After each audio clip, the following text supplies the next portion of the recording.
Classical mythologies have shaped the very world we live in. Yeah, whatever. I don't have time for dense, dusty old books, Paul. Great. Well, that's what podcasts are for. Oh, good point. Join me, Paul, as I teach my best friend and improv comedy partner, Sarah, all about mythology on Myth Understood.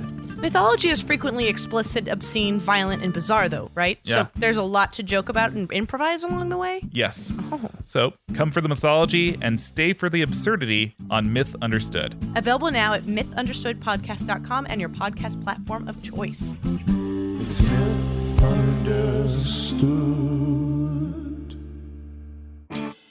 It's the greatest mystery in literary history. A divisive question with highly contested answers. Who was the writer behind the pen name William Shakespeare? Welcome to Don't Quill the Messenger.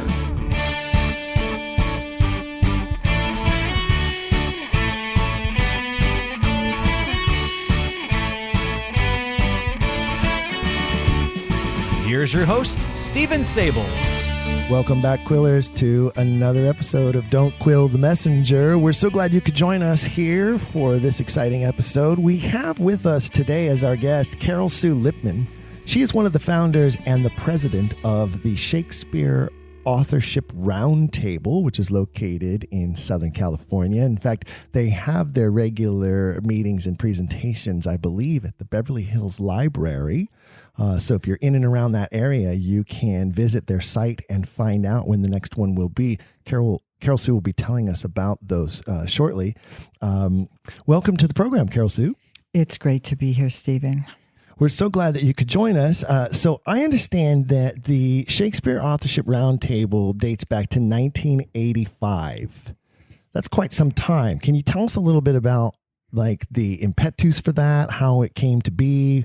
Who were the other co-founders that put it together with you? Well, as many wonderful things that happened, it was all an accident. Very good. Because my original intention was to make a documentary about the Shakespeare authorship question. Because when I discovered there was a question, I didn't know very much about Shakespeare. I'd only seen a few plays, but I loved history. And I found out that this question existed, and I met by chance through a friend somebody who had lived where I did, and had written a book about it. And who was that? And his name was George Eliot Sweet. And what was interesting about George Eliot Sweet is he was a geophysicist. He and his brother were the first to use explosives to locate oil fields. No kidding. And I was introduced to this man through a friend who sat next to him on an airplane.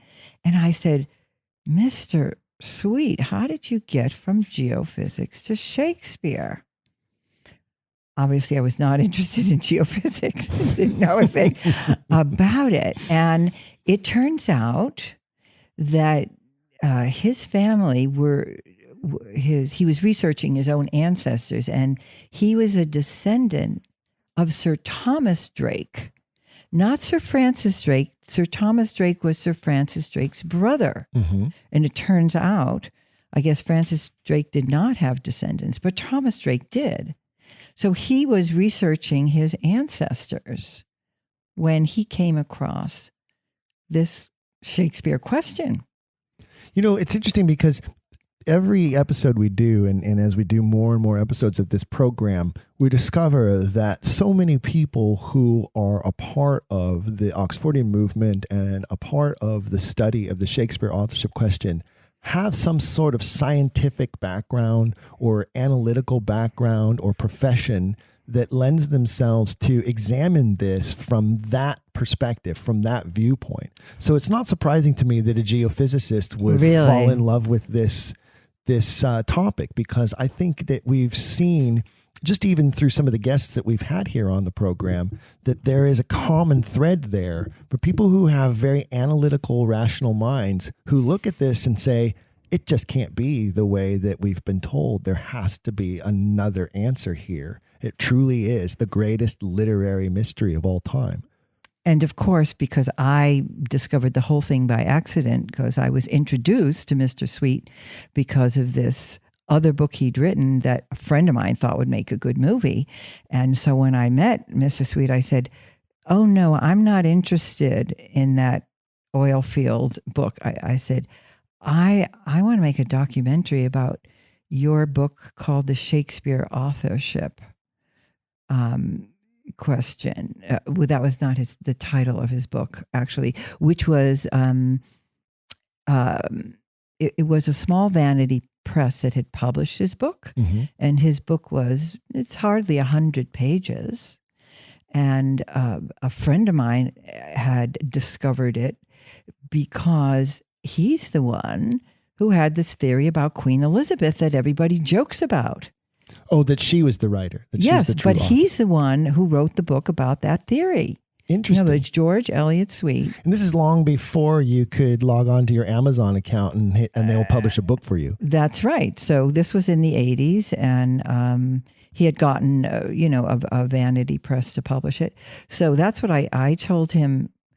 I want to do a documentary about your book about the Shakespeare authorship question. And that never came to be? That documentary never happened? Oh, I tried many ways, many times. And this was a few years before Frontline did their 1980, when Ogburn's book came out in 84, and then Frontline was 88, I think. And I was trying to put a film together in 84, 85, which never happened. But I met a lot of wonderful people, and which happened to be Ruth and M.D. Miller. Okay. And Barbara and John Crowley in Pasadena, because I was living in Los Angeles at the time, and in the LA Times, there was a cover story that Charles Champlin wrote about these people in Pasadena he'd had dinner with who believed Shakespeare was the Earl of Oxford. So I got in touch with Champlin at the LA Times, who was very accessible. I was a little bit intimidated, thinking I could just call up the arts critic of the LA Times, but he was a very charming man, and he ended up being part of our roundtable. It's interesting because it seems to me like at some point in time during the middle and late 80s and early 90s, that there was, as you say, more accessibility to people in those types of positions. Whether it's journalists who were willing to write about this topic or share some details about this topic, or we had a guest in an earlier episode, Tom Woosnam, who talked about having the ability to actually debate the topic at the Oregon Shakespeare Festival and give a presentation on that. And it's interesting to me that I'm not sure how or why things became more closed and less open, like people became less objective and really dug their heels in against this whole thing. And I'm curious as to why that is and what happened there. I'll have to do some research onto that. Yeah, I think, some of these people might feel threatened, or, they don't want more than one choice. That confuses some people. So they say, well, don't confuse me with the truth or the history so many of us like our own fantasies anyway. But Charles Champlin turned out to be curious himself, because he had attended this dinner with John and Barbara Crowley and Ruth and M.D. Miller. And he wrote this cover story on the LA Times calendar section about having dinner and these people, and he was curious himself. Sure. And so I was astounded that he was not only accessible. I asked him, would you moderate a panel? I'd like to get a panel of experts of like 3 or 4 major theories, Bacon, Marlowe, De Vere, and the Stratford man. And I wanted him to moderate it as someone with credibility and very good at interviewing people. And he said he agreed he would do that. And we were going to, we planned to hold it at the Globe Playhouse in West Hollywood, which is a 99-seat theater that did productions of Shakespeare. And the man who organized that theater, his name was Thad Taylor. I think he's gone now, but he had been an early Baconian and then didn't want anybody to know about it. But because he had early curiosity, he offered the venue for us to use the stage and the audience in order to do the documentary. I had someone through the Millers also who was interested in filming it for a documentary. His name was David Hansen. He came from upstate California, but we lost track of him for a while. But he was a very interesting man who... If you'd have only had iPhones and YouTube back then, right? It, you could have... Because he was doing original research on Oak Island before... Also, they had A&E did a documentary another big mystery. on Oak Island. Yes, absolutely. Okay, well, Hansen, who was interested in the Earl of Oxford, he had done a lot of research at Oak Island and wanted, to do a separate project about that. So in the end, Champlin made the best idea. He said, well, listen, get someone else to moderate your panel. Then he said he could be a journalist, sit in the audience and write about it.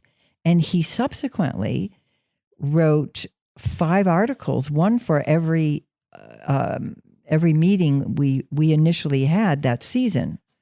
In other words, the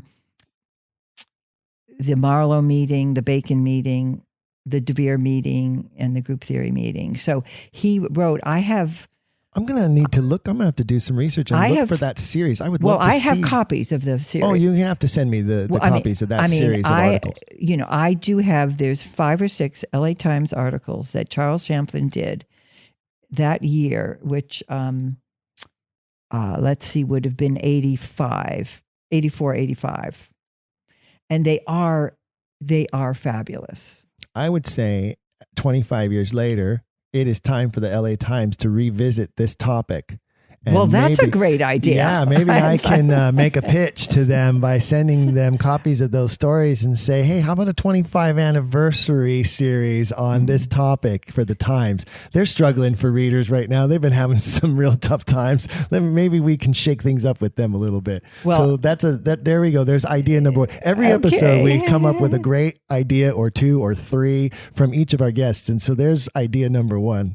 Well, it's a good idea because in spite of, the reaction we still get when you mention the Shakespeare authorship question, Champlin gave it a lot of credibility because he was an admired journalist and he seriously wrote these 6 or 7, 5 articles.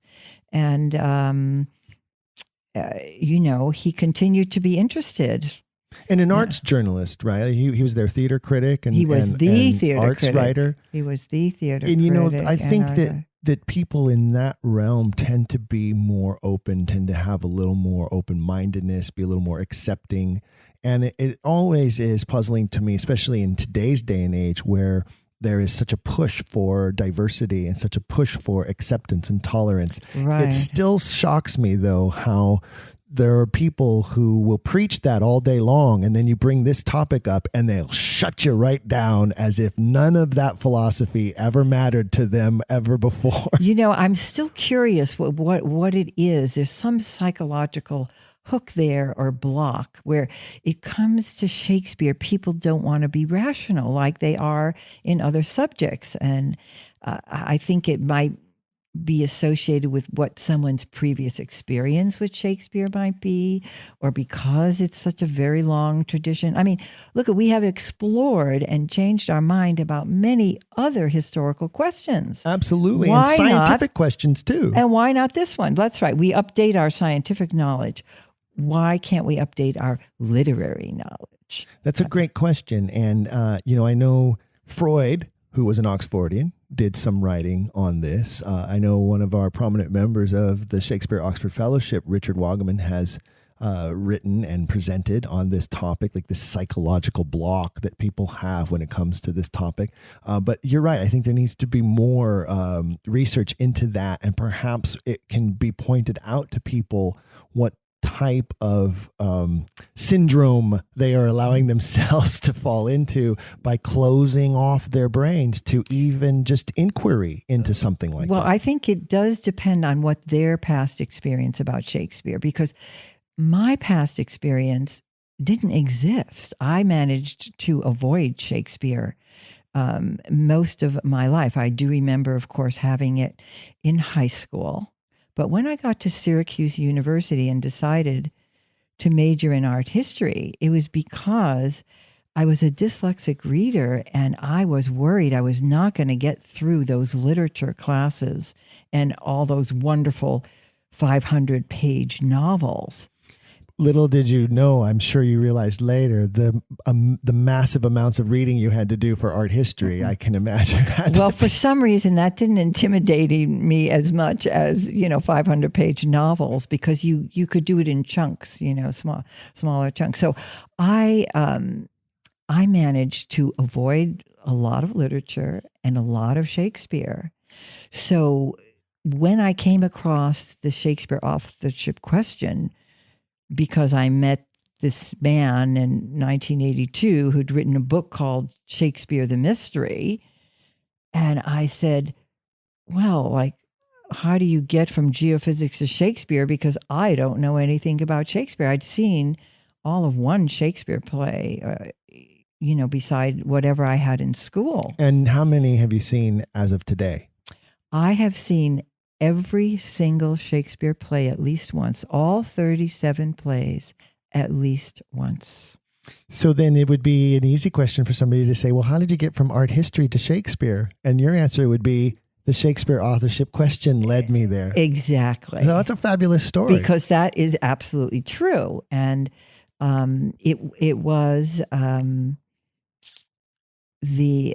a couple from Pasadena who I had met around the time I met Champlin in 84, who brought me to Ashland for the first time for a Labor Day weekend visit to see some plays.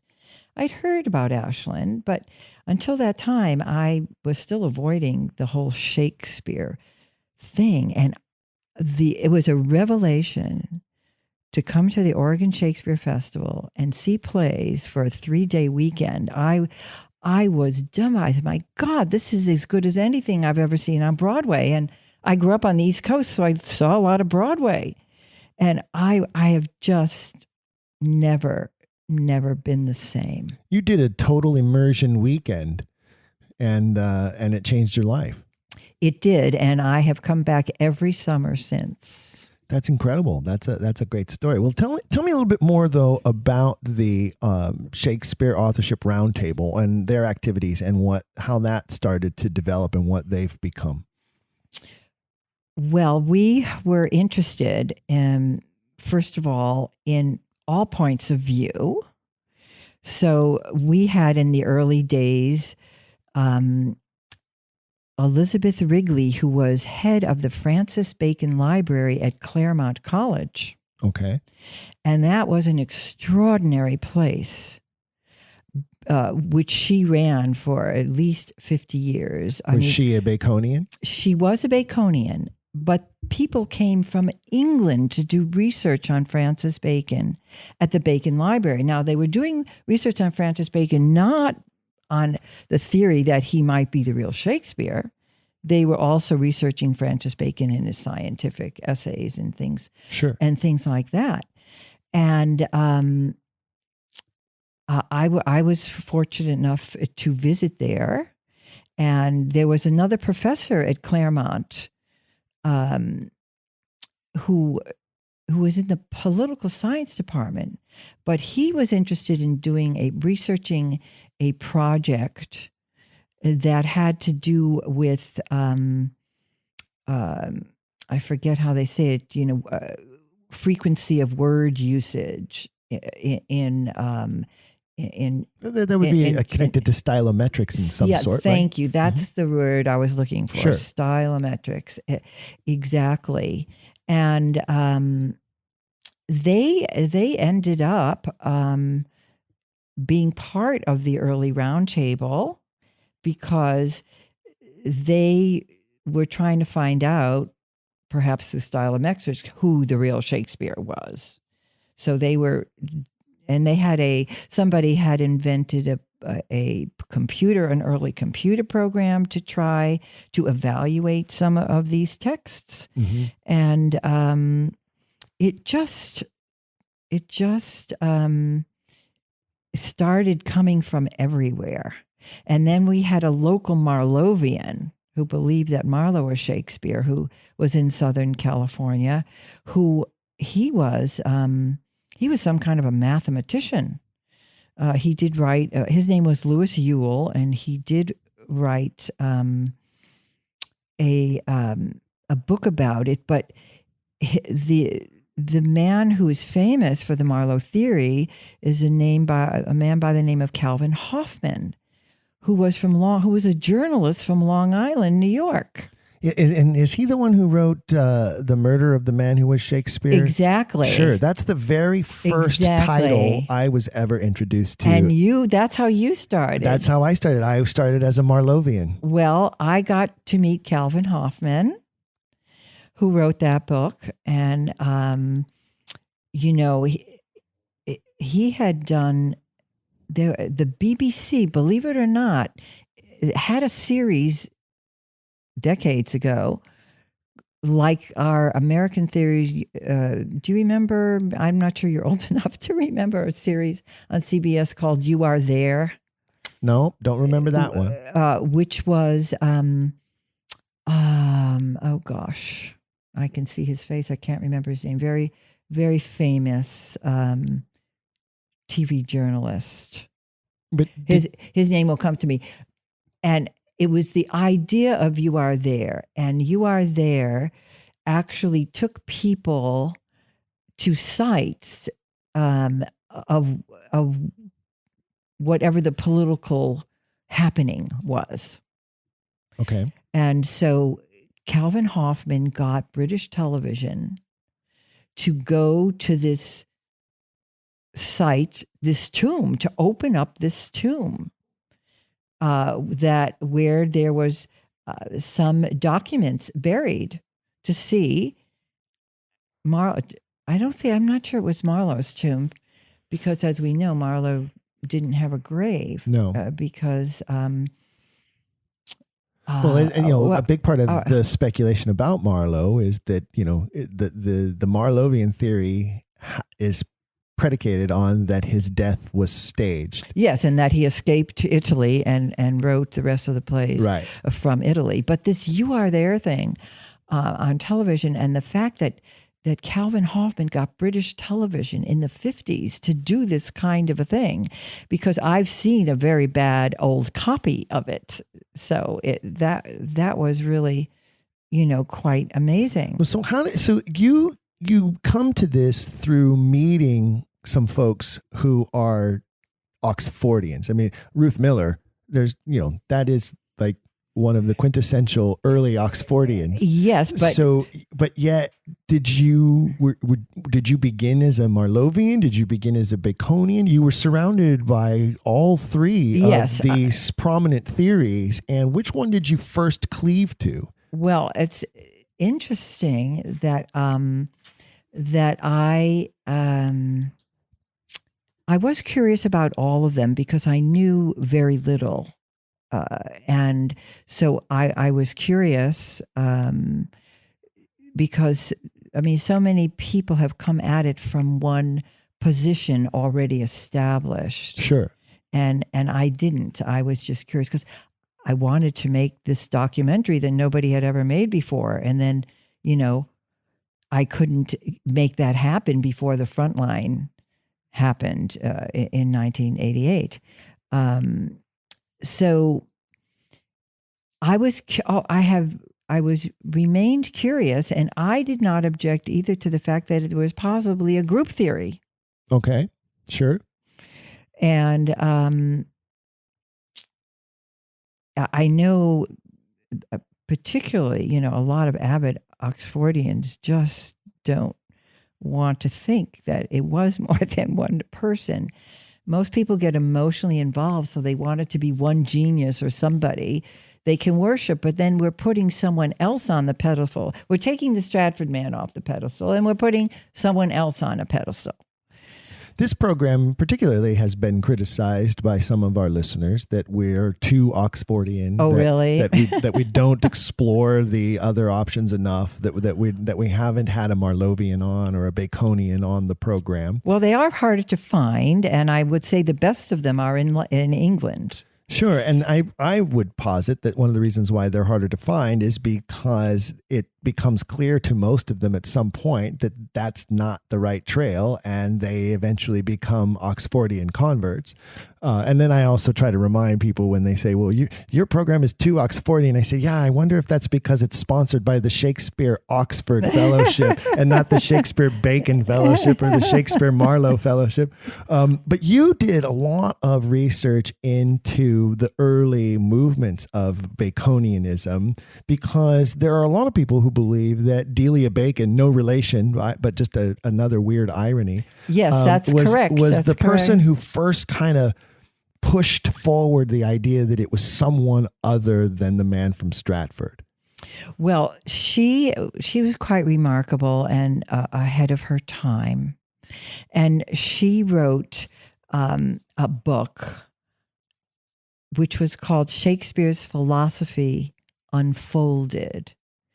And it's hard to find, but there was a British writer, an American writer named Delia Bacon, who was living in London, who had credibility, as a TV writer and script writer. Shakespeare's Philosophy Unfolded. What's the publication date of that? Do you know? Her book is 1857. Wow. Okay. And she had spent over a year in England visiting Stratford-on-Avon, and everyone dismisses her as being some kind of crazy lady. She was really ahead of her time, first of all, because she was very independent and she traveled alone. And for a woman to go to Europe in the early 1850s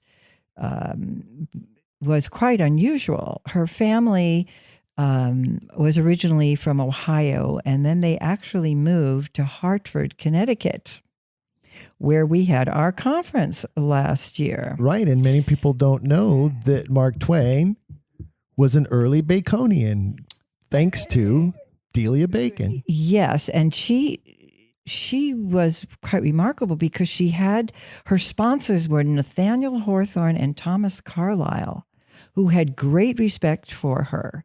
They didn't agree with her theory, but they still believed that she deserved the support, and they did help her in different ways, which I think is quite remarkable. Well, those aren't two slouches to have in your corner. I'd like to have a couple of people like that in my corner. Exactly. And as I say, she was traveling alone. She spent over a year there. She came back and she was ill, but she never went crazy. And of course, that's just the mistake that some people, when they quote history, make. If you read about it, she did have a nervous breakdown because she was exhausted and malnourished from, traveling on very few funds.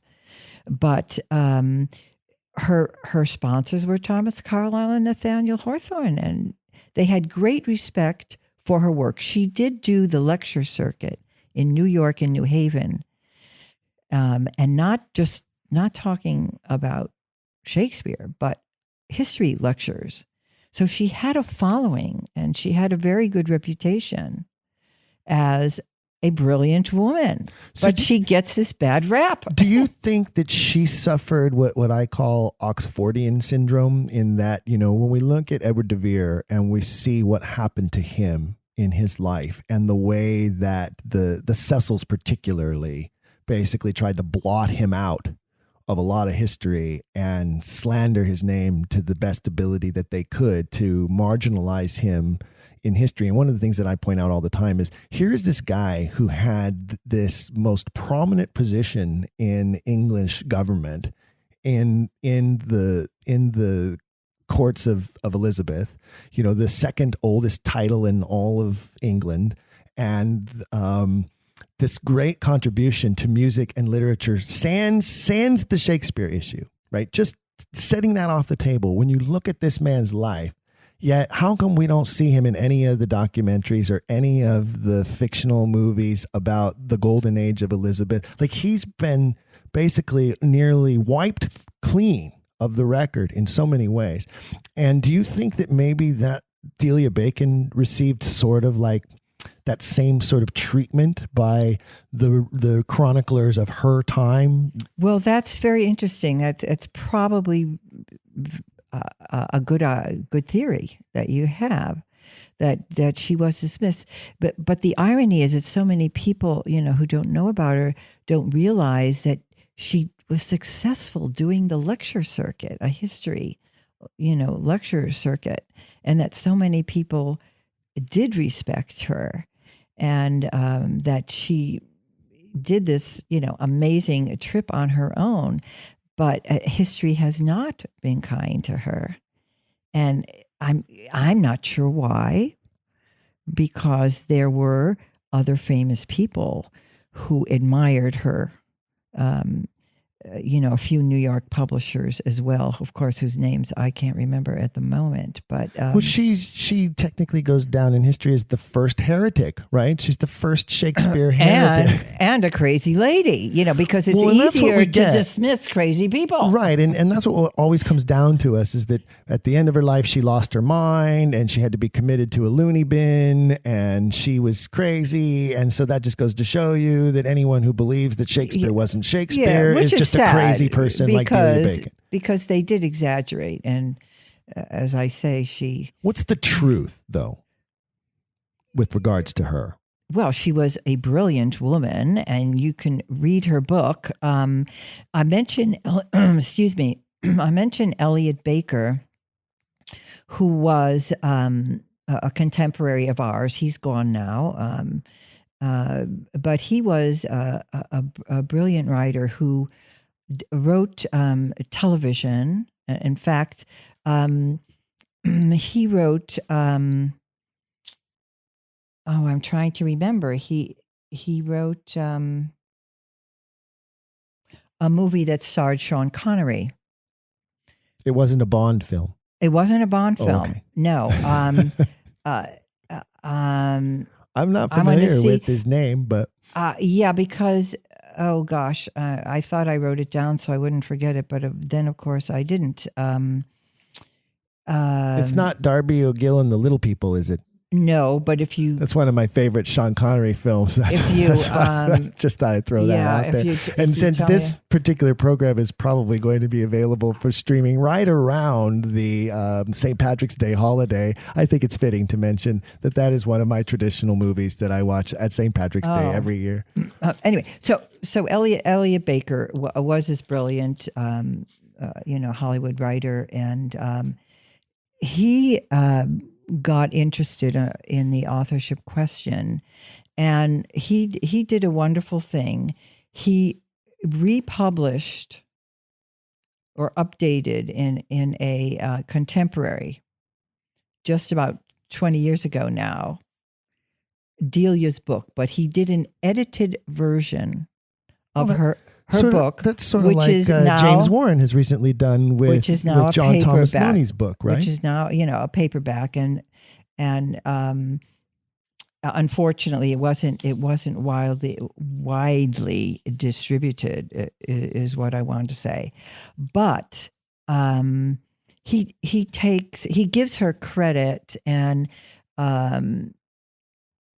he edits the book so you can appreciate what she did accomplish. And it's interesting because the book is not all about the Shakespeare authorship question. It's about history, about Greek and Roman history. And she's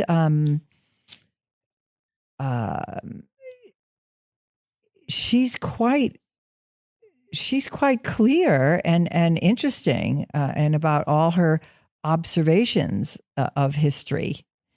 And of course, I don't know enough about Greek and Roman history. We leave that to Earl Showerman and his expert on the Greeks and Shakespeare. But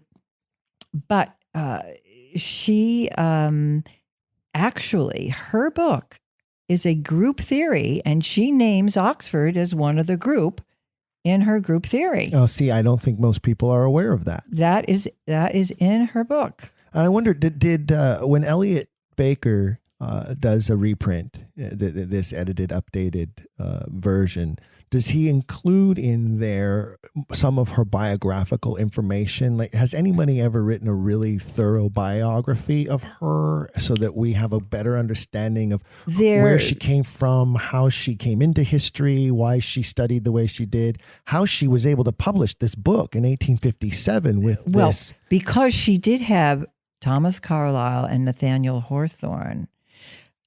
They helped her publish an article in a periodical called Putnam's Monthly. Mm-hmm. And as I say, they had so much respect for her ability and her intellect that they helped her, even though they weren't interested in this theory about Shakespeare. That's what's so ironic to me. Well, we can have respect for someone's scholarship, and their credentials and the amount of time they have spent in the study of something. Or, oftentimes we'll have a guest who will talk about a very strong and prominent Stratfordian, and they don't dismiss that person's knowledge of the Shakespeare texts. And we have a high appreciation for many of them and their knowledge of the texts. And you would love to have a conversation with some of them just about a particular play or a particular character even. Right. I'm fascinated by Harold Bloom's obsession with Falstaff, for instance. Right. I think his dismissive attitude towards the Shakespeare authorship question while he was alive is unfortunate to him as a scholar, but it doesn't discount his ability to be a scholar on other topics and other issues. Right. And I own several of his books. That is true. So I can see where, these other men, literary giants in their own age, could have a tremendous amount of respect, not only for her intellect and mind, but also, and we're talking about the 1850s, there's a certain level of, wow, and she's a woman. You know what I mean? Like there had to be a lot of that, I'm sure, at that day and age. Yes, she was ahead of her time. I hope someday she does get a little more credit than she has been, because she's always dismissed as, oh, this is a crazy lady that started the whole thing, so probably the whole thing isn't. But maybe someday they'll make a movie. I think that would make an excellent biography. Well, movie, maybe you need to help make that happen. Maybe the idea of filmmaking hasn't left you since 1985. Maybe you need to revive some of those ideas.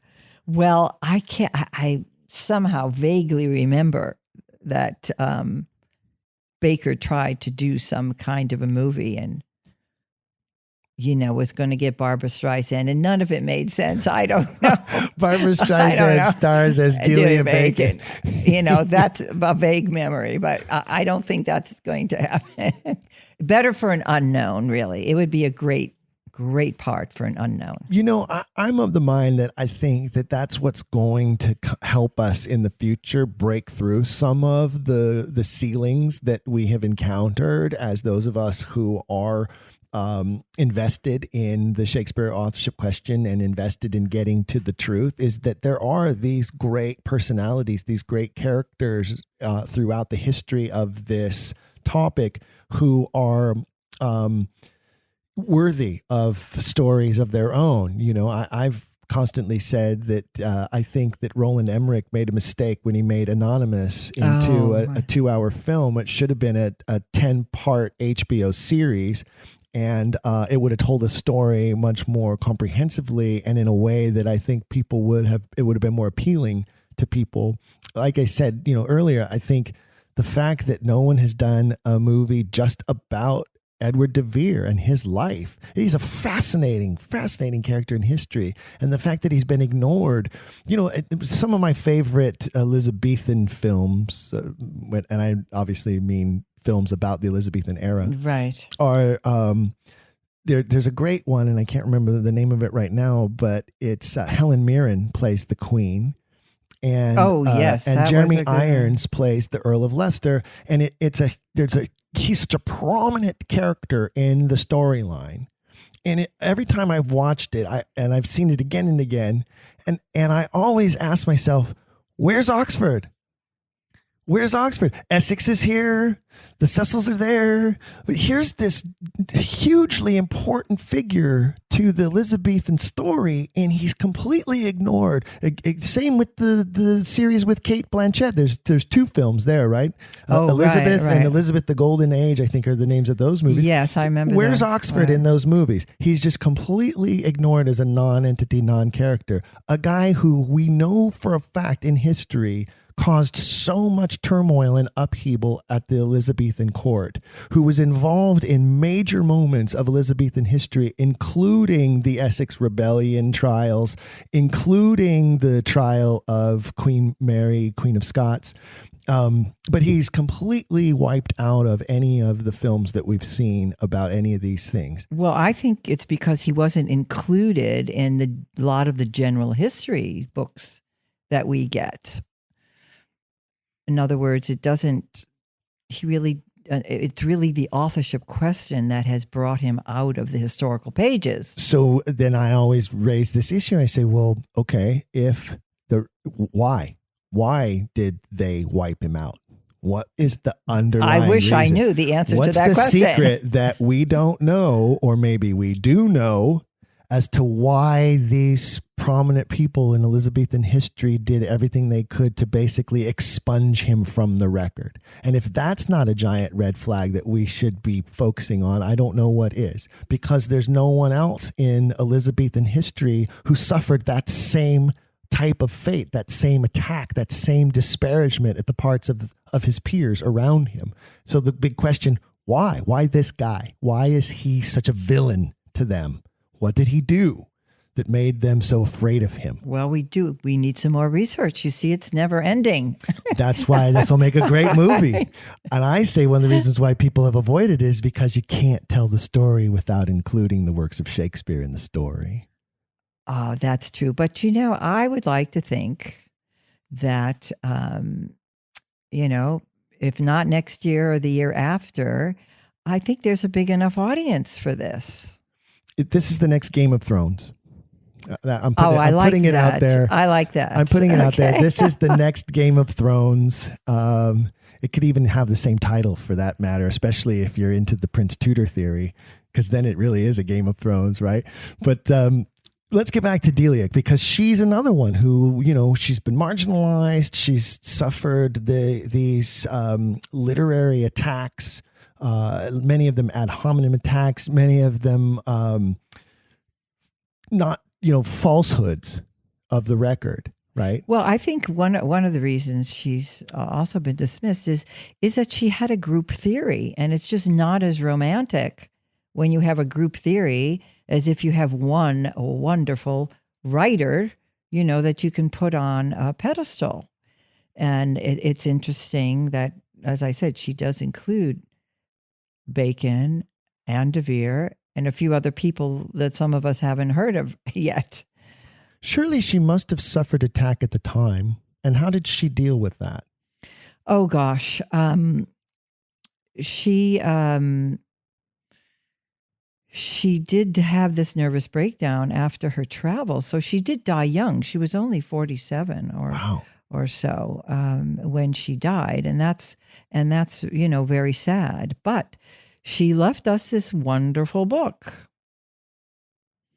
So I just wish, more people would read it, Well, or that it would get out there. I have to admit, I do not own a copy. I have not read it, and I need to. I need to add it to my library. And it's important for all of us who are studying this topic to look into the history of the topic, the evolution of the topic. And actually, her book, she concentrates on a couple of plays. Her book is not all about the authorship or who the writer is. She actually she spends a lot of time on King Lear and a couple of the other plays. So it's interesting for other reasons. It's just assumed that she wrote this whole book about the authorship question. It's a very small part of the book. That's an interesting fact I wasn't aware of as well. And so that's why it's called Shakespeare's Philosophy Unfolded and not Shakespeare Identified. Exactly. Which, doesn't arrive on the scene until 60 years later. And it's also too bad that it's hard to find Baker's copy, because her original book is really hard to read, and it's 3 times the size of Baker's abridged edition. Interesting. I wish that Baker wasn't gone and that we could get more copies of Baker's book because it's manageable. I wonder if there's enough content there to look at Delia Bacon's book from an Oxfordian perspective, and maybe one of our esteemed writers who are members of the Shakespeare Oxford Fellowship or maybe even the Shakespeare Authorship Roundtable would put out a new book that analyzes Delia Bacon's research from an Oxfordian perspective, especially in areas, like you say, where she's just talking about the writer's philosophy and how it plays out through the texts, through the works. And maybe there is some food there. I think it's a great idea. Well, see, we'll have to get to work on that. That's at least 3 already in this episode, right? Okay. So, imagine what that would be like, is to say, okay, look, let's set aside the idea that she may have been incorrect about who the writer was, but that her research and the things that she points out, her scholarship maybe lends itself to more evidence that it is our guy, or that it is a group, or whatever the case might be. I'm a strong proponent that our guy didn't do it all alone. And I think the evidence shows that. I think the evidence shows that Oxford, in fact, I think a big part of his wasteful spending was that he was spending on all these friends of his that he gathered around him who are all writers. And we know for a fact some of them, Lily, Monday, Fletcher, like we can connect him to these men very easily. And I think he was basically funding a lot of them. And that's why he went broke. Well, that makes sense to me. That also makes sense to me. Artists are expensive to house. Absolutely. They tend to be a little more liberal in their largesse, as it were. And they party hard and they work hard. And, I could see where, how much sack did he have to buy in order to keep them all plied with wine, to keep them sitting at their tables writing. That would be an interesting aspect of a film about him, right? Is just the fact that we know he had these men around him working on something. What was it? And what were they doing together? It's a good idea, Stephen. Yeah. So I think if you look, I think it might be interesting to look at Bacon's research and some of the things that she puts forward, and put the Oxfordian lens on it and see what we find. Wonderful idea. I will try to help you do that. Great. Okay. Great. I'm not sure how, but I'll give it a go. So what's coming up next for the Shakespeare Authorship Roundtable? Well, we have a meeting on April 4th, and we have speakers with all points of view. Yes. And actually, our April 4th speaker are 2 brothers who are going to be giving a presentation on the Countess of Pembroke. Awesome. Who is another wonderful woman from the Elizabethan age who's never given enough credit. Mary Sidney, correct? So Mary Sidney, the Countess of Pembroke. So I'm looking forward to hearing their research because it's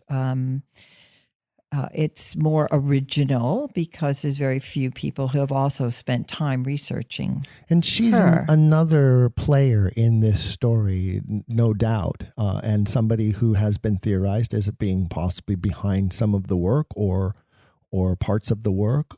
She Yes, is a published writer on her own accord, And which of was course, very rare for a woman in that time her period. brother, Philip Sidney, was the darling of the age and sadly died young. Quite a rival to the works of Shakespeare. Is obviously the works of Sidney are up there and prominent as well.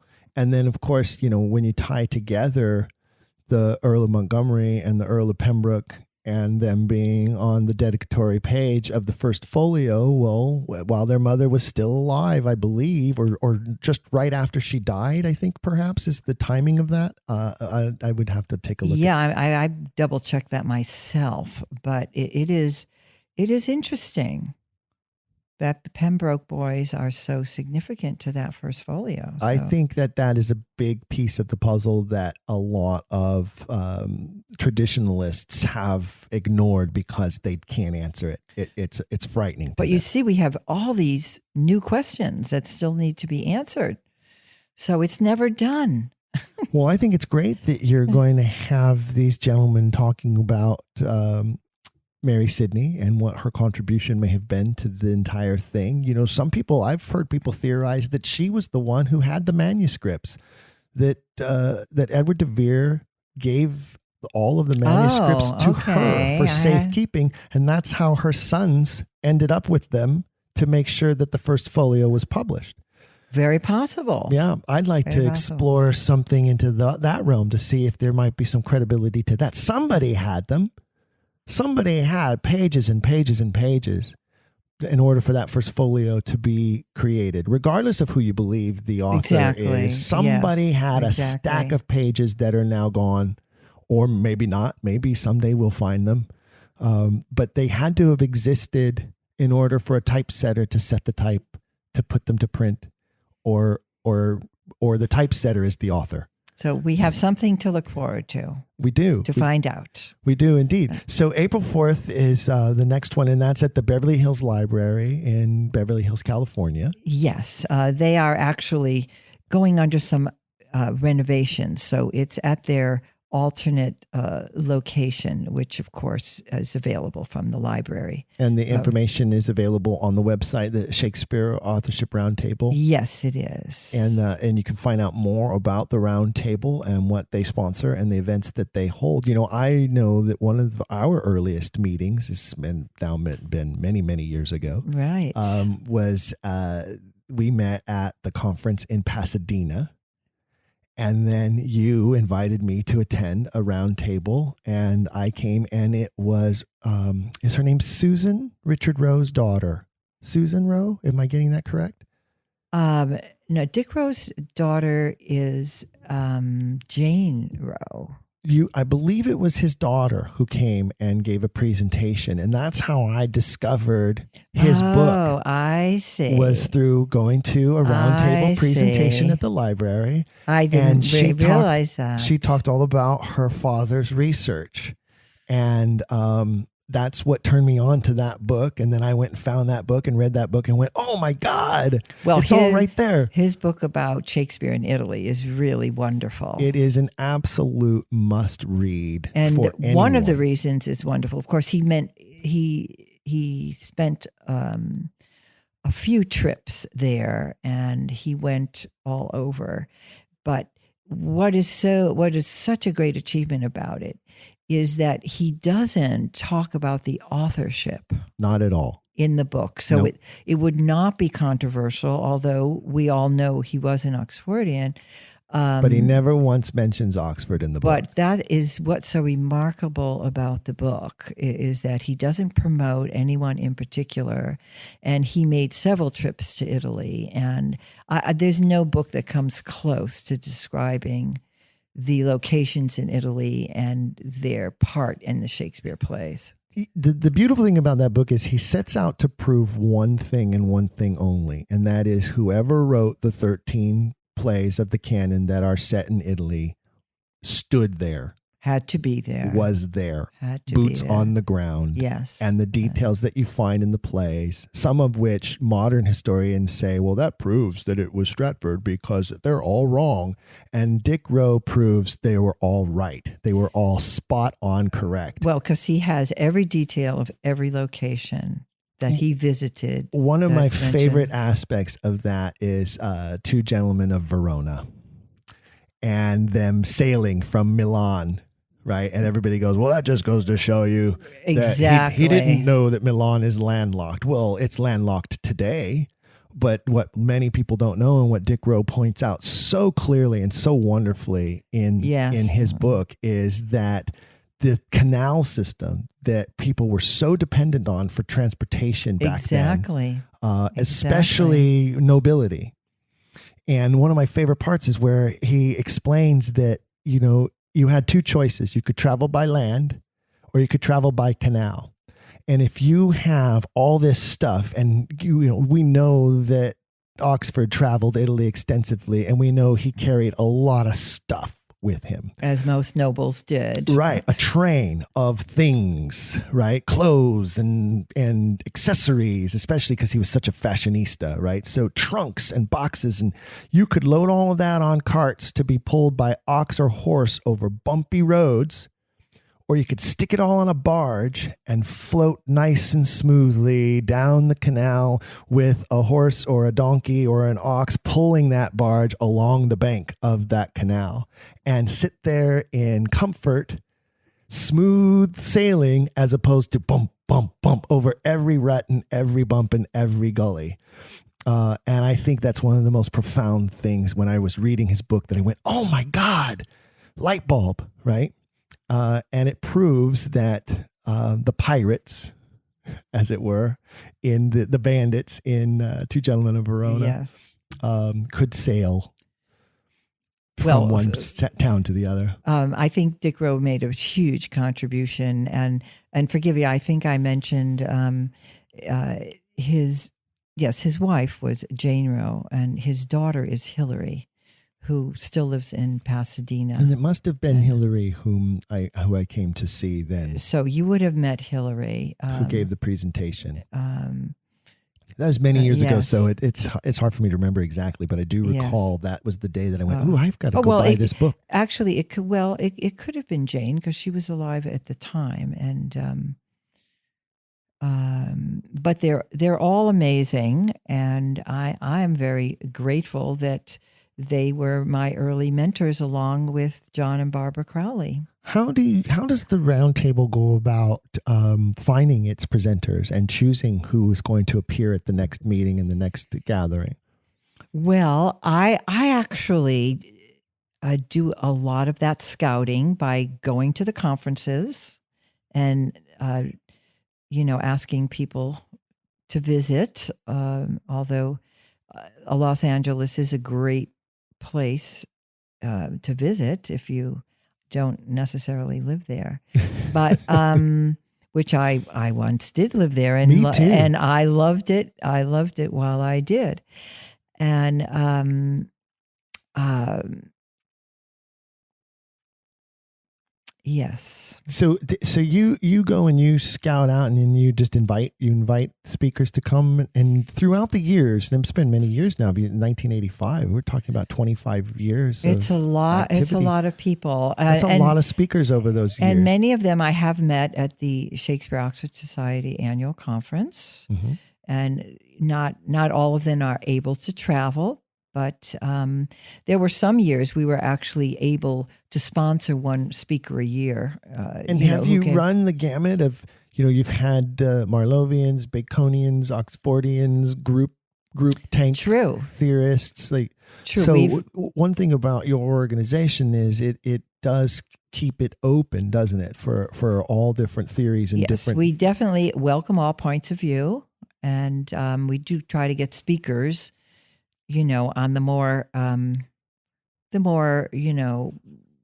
interesting or less known topics Well, that's fantastic. regarding the authorship. Well, I hope our listeners will take this opportunity to tap this into their phone or their computer. And it's a Shakespeare Authorship Roundtable. And if you're in the Southern California area, you should make a point of finding out when the next presentation is and attending. They're free, yes? They are. Absolutely free. So you have an opportunity to go and learn some more. If you want to learn more about the Shakespeare Authorship Question, or you want to learn more about the Shakespeare Oxford Fellowship, please visit ShakespeareOxfordFellowship.org, ShakespeareOxfordFellowship.org. It is your source and resource for all things Shakespeare authorship. It's been delightful to have you here today, Carole Sue, on this episode of the program. Thank you for sharing so much beautiful insight about Delia Bacon and your own history as becoming an Oxfordian, and details about the round table and its 25-year history, which is also fascinating just in itself. It's been a great conversation, and we've got 3 solid ideas that we need to follow up on after this episode, as almost always happens with every episode. We want to remind our listeners to please be sure to stream all of our episodes. If you've missed a few, you can find them all at dragonwagonradio.com. That's dragonwagonradio.com, where you can also find our online store, and you can find merchandise. Those of you who are loyal Quillers, go sport some swag. We'd love to see you donning your t-shirts, bringing your coffee cup to work. It's a great conversation starter. It's a wonderful way to introduce others to this fabulous topic and to share what you have learned, especially as you continue to listen to more and more episodes, and it hopefully awakens your mind. Remember what we always say at the end of every episode, and is the theme of this entire program: keep asking questions. If you've enjoyed today's episode, please leave a rating and review in your podcast player. For even more, visit our website, don'tquillthepodcast.com. There you can find official merchandise in our shop, as well as a link to our Patreon. This show is made possible by people like you. We hope you'll consider showing your support by becoming a monthly patron, where you'll receive bonus material and tons of exclusive perks. You can also join in the conversation on our Discord and by following us at Don't Quill the Pod on all social media. All of this can be found at don'tquillthepodcast.com, don'tquillthepodcast.com.